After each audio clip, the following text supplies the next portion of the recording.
Alright, welcome back to the Lightning Fast podcast. Today we are joined by Ben Harry. That's right, and I presume we're talking about the book Homegoing by Yajiasi today, am I correct? That's right, so let's dive right into the podcast. So tell me, how did you feel about the book? Oh, it's a wonderful book. For those unaware, Homegoing explores the concept of generational trauma, implementing slavery and its effects on those who have been enslaved, including their future generations.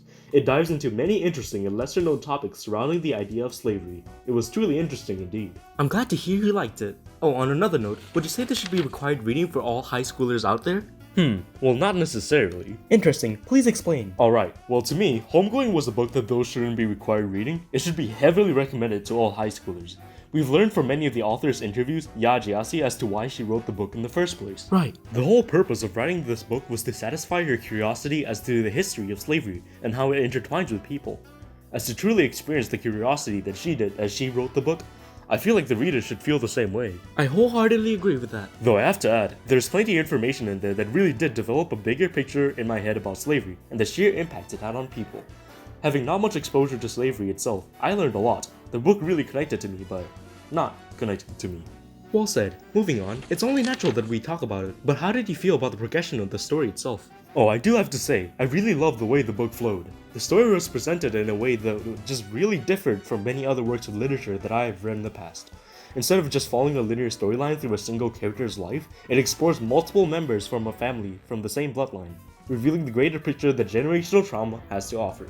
All in all, the themes and the structure resonate well. Great observation there. There are many places in the book where that theme really stands out. Indeed. For example, on page 3, right in paragraph 1, even the way that one of the characters was born is a representation of sin that is carried on through generational trauma.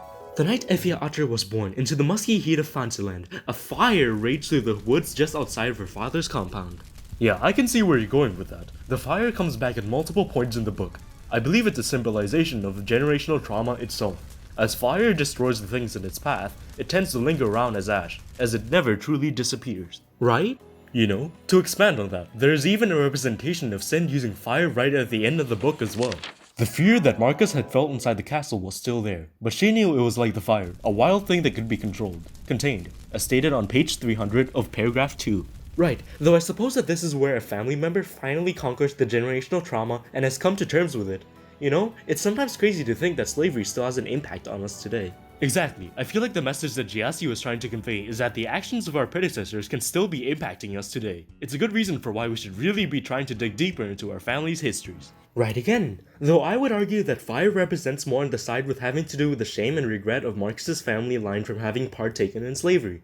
I personally thought the water was more representative of the effects of slavery itself. Well, now that I'm hearing you say it, it does make sense. Slaves are often carried on boats that travel on long distances through oceans after all. Marjorie's side of the family also happened to be on the side that experienced the effects of slavery head on, and she had a fear of water. Yeah, there seems to be more than meets the eye here. I also wanted to ask you about the black stone pendant. It reappeared in the story multiple times as well, didn't it? Right. It was also a thing that came up one last time on the final page of the book. In that final scene, what Marcus felt was that she lifted the stone from her neck and placed it around Marcus's. Welcome home. He felt the stone hit his chest, hard and hot, before finding its way up to the surface again. So, what did you think of it? From what I'm able to infer, I think this black stone is meant to symbolize the connection that one has to their family members and culture. Effia's side of the family got to keep the stone all the way to the end, and her side of the family got a much closer connection to the origin of their culture, and vice versa. Ah, that would make sense. It might have led to her descendants like Akua who have felt the connection to trauma from slavery directly.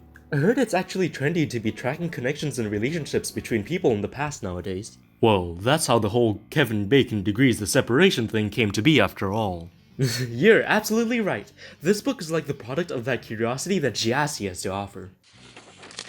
Well, it seems like that is all the time we've got for today. Any closing thoughts? Definitely. I've said it before and I'll say it again. The book is a great read that will allow you to have a whole new outlook on slavery and can even make you reconsider the ethics of people in general.